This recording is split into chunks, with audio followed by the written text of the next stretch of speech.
Namaskar friends, welcome to our YouTube channel. I am Deepak and I welcome you in yet another new video of learning spoken English. So friends, spoken English एक लंबी journey है और इस journey को हमको step wise पूरा करना है. सो फ्रेंड्स, इसी कड़ी में मैं आपके लिए आज एक बहुत ही इंपॉर्टेंट स्टेप लेके आया हूँ. आज हम एक टॉपिक कवर करेंगे. So friends, are you ready to learn something? Okay, so friends, let's start the topic. Today we'll learn a topic, and the name of the topic is supposed to. Yes, friends, supposed to. So supposed, SUPPOSED. आपने कई लोगों को बोलते हुए सुना होगा, you're not supposed to do that. I'm supposed to work like that. So इसको हम कैसे यूज करते हैं और कब यूज करते हैं, ये सारी चीजें हम सीखेंगे. इससे पहले जब मैंने सपोज्ड टू कहा तो हो सकता है आपके माइंड में आया हो सिर्फ सपोज, SUPPOSE. तो सपोज और सपोज्ड, इन दोनों में क्या डिफरेंस होता है ये भी हमको पता होना चाहिए.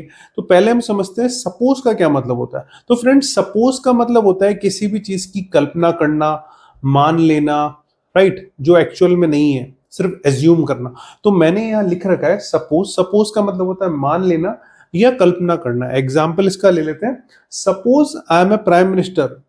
मान लीजिए मैं पीएम हूं. अब माना है हमने, ये कोई रियल में नहीं है, मान रहे हैं. I suppose today Sunday. मुझे लगता है आज संडे है. हम कई बार कहते हैं आई सपोज टुडे संडे. तो यहां भी हम मान रहे हैं. If suppose you get late inform me. मान लीजिए आपको देर हो जाए तो मुझे आप सूचित करें. So friends, this is how we use suppose. But the topic that we are going to learn today is supposed, ED वाला, सपोज टू. तो वो कहाँ यूज करते हैं? तो फ्रेंड्स, उसको हम समझते हैं. सपोज टू, सपोज टू की जो मीनिंग्स होते हैं, तीन तरह के मीनिंग्स निकल के आएंगे हिंदी में उसके. जब हम कोई बात कहते हैं जिसमें आता है कायदे से. फॉर एग्जाम्पल, कायदे से कोई काम होना चाहिए, कायदे से ये काम ऐसे होना चाहिए, तो वहां हमको सपोज टू यूज करना है. एग्जाम्पल ले लेते हैं. उससे आपसे इस तरीके से बात नहीं करनी चाहिए थी. उसको आपसे इस तरीके से बात नहीं करनी चाहिए थी. इसको इंग्लिश में कैसे बोलेंगे? सपोज टू का यूज करके. He was not supposed to talk to you like that. He was not supposed to talk to you like that. तो यहाँ कायदे से हो गया और कायदे से हमने सपोज टू यूज कर लिया. दूसरा क्या है? क्या करना है. जब हम कहें कि हमें क्या काम करना है तो वहां हम सपोज टू यूज करते हैं. इसका एग्जांपल ले लेते हैं. प्रधानमंत्री 15 अगस्त को भाषण देने वाले हैं. प्रधानमंत्री 15 अगस्त को भाषण देने वाले हैं. इसको हम कैसे बोलेंगे इंग्लिश में? सपोज टू यूज करके. PM is suppose to deliver speech on 15th August. PM is suppose to deliver speech on 15th August. Okay, तो मैं क्या करूं? कई बार हम कहते हैं तो मैं क्या करूं, अब मुझे क्या करना है, क्या करूं. तो वहां भी हम सपोज टू ही यूज करेंगे. क्या मुझे आज नोट्स तैयार करने चाहिए, है ना? तो इसको हम इंग्लिश में कैसे बोलेंगे? Am I suppose to prepare notes today. Am I suppose to prepare notes today. So friends, किसी भी टॉपिक को समझने से पहले उसके रूल्स हमको पता होने चाहिए, क्योंकि रूल्स पता होने के बाद ही हम उस टॉपिक को अच्छे से समझेंगे और उसके जो सेंटेंसेस है उसको राइट तरह से फ्रेम करेंगे इन फ्यूचर. तो friends, let's understand the rules of suppose to. इसके रूल्स हैं. अगर पॉजिटिव सेंटेंस हम बोलेंगे तो हमको स्टार्ट करना है सब्जेक्ट से. Subject plus is am are. अगर हम प्रेजेंट की बात करें, इज एम आर. और हम अगर पास्ट की बात करें तो was were plus suppose to plus verb का हमेशा फर्स्ट फॉर्म आएगा सपोज टू वाले टॉपिक में, प्लस एक्स्ट्रा.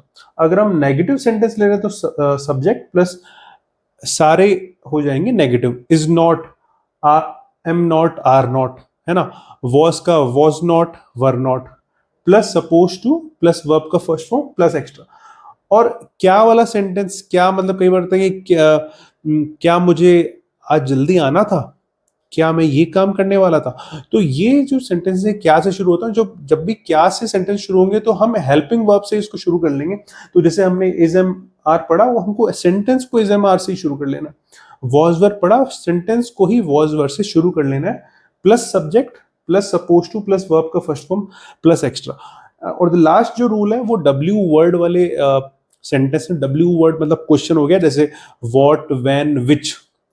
तो इस तरह के जो सेंटेंस हैं जो क्वेश्चन वाले हैं वो डब्ल्यू वर्ड से शुरू होंगे। इसमें एक एच से हाउ भी आता है, तो वो डब्ल्यू वर्ड से शुरू होंगे और उसके बाद ये जो क्या वाला है रूल वो फॉलो हो जाएगा। W word plus is am are was verb plus subject plus suppose to plus verb का first form plus extra. So friends, हमने रूल्स समझ लिए हैं, हमने इसका मीनिंग समझ लिया है, मीनिंग के एग्जाम्पल्स भी समझ लिए। Now also understand few examples so that आपका कॉन्सेप्ट और अच्छे से क्लियर हो जाए। So let's understand few more examples. धारा प्रवाह वक्ता बनने के लिए आपको बहुत अभ्यास करना होगा, मतलब आपको फ्लुएंट स्पीकर बनने के लिए बहुत प्रैक्टिस करनी होगी। इसको इंग्लिश में कैसे बोलेंगे? You are suppose to practise a lot, you are suppose to practise a lot to become a fluent speaker. Second example, आज बुधवार है इसलिए हमें मंदिर जाना है। आज बुधवार है इसलिए हमें मंदिर जाना है। Today is Wednesday and therefore we are supposed to visit temple today. Today is Wednesday and therefore we are supposed to visit temple today. Example 3, मैंने ये चैप्टर पूरा कर लिया, अब मैं क्या करूं? मैंने ये चैप्टर पूरा कर लिया, अब मैं क्या करूं? ये देखिए, अब मैं क्या करूं आ रहा है। I have completed this chapter. I have completed this chapter. What am I supposed to do? What am I supposed to do? ये देखिए, what am I W word वाला है। डब्ल्यू वर्ड में क्या होता है, पहले आएगा हेल्पिंग वर्ब, ये हेल्पिंग वर्ब आ गया एम, और उसके subject, subject I suppose to do, that's it. बिजली बंद हो गई है, हमें मूवी देखनी थी। बिजली बंद हो गई है, हमें मूवी देखनी थी। There is a power cut, we were suppose to watch a movie. There is a power cut, we were suppose to watch a movie. यहाँ वर इसलिए आया क्योंकि हम पास्ट की बात कर रहे हैं, तो इसलिए वर आ गया। Okay, let's go through some more examples. Fifth, क्या तुम आज जल्दी आने वाले थे? Were you supposed to come early today? Were you supposed to come early today? Example 6, मैं खुश कैसे हूं? भाई मैं खुश कैसे हूं? How am I supposed to be happy? अब यहां how आया क्योंकि हमने W वर्ड वाला पढ़ा, ये क्वेश्चन पूछ रहा है, तो how am I supposed to be happy? M इसलिए आया क्योंकि W वर्ड के बाद हेल्पिंग वर्ब आएगा प्लस सब्जेक्ट, सब्जेक्ट में आएगा आई और सपोज टू वर्ब का first form to be happy. Okay, now seventh sentence, क्या उसे भी लिखना है? क्या उसे भी लिखना है, ये भी एक क्वेश्चन हुआ। अब ये जो क्वेश्चन है ये हेल्पिंग वर्ब से शुरू होगा। Is he suppose to write as well? Is he supposed to write as well? So friends, we have completed this topic supposed to. Friends, आपने टॉपिक समझ लिया, लेकिन आपको इस टॉपिक के अच्छे से नोट्स बनाने चाहिए और आपको खुद से सेंटेंस सोचने होंगे, सिचुएशन सोचनी होगी और आपको वो सारी सिचुएशन लिखनी होगी और उनको कन्वर्ट करके आपको सेंटेंस लिखना होगा। आपको प्रैक्टिस करनी होगी, उसके बाद आपको वो सेंटेंस सारे बोलने होंगे। उसके बाद ही फ्रेंड्स आप इस टॉपिक को अच्छे से समझ भी पाएंगे और अच्छे से फिर आप सेंटेंसेस बोल भी पाएंगे। सो friends, this is all from my side. Friends, practice कीजिए इस टॉपिक को और इंप्रूव कीजिए अपने इंग्लिश को on daily basis. So thanks for watching this video, bye and take care.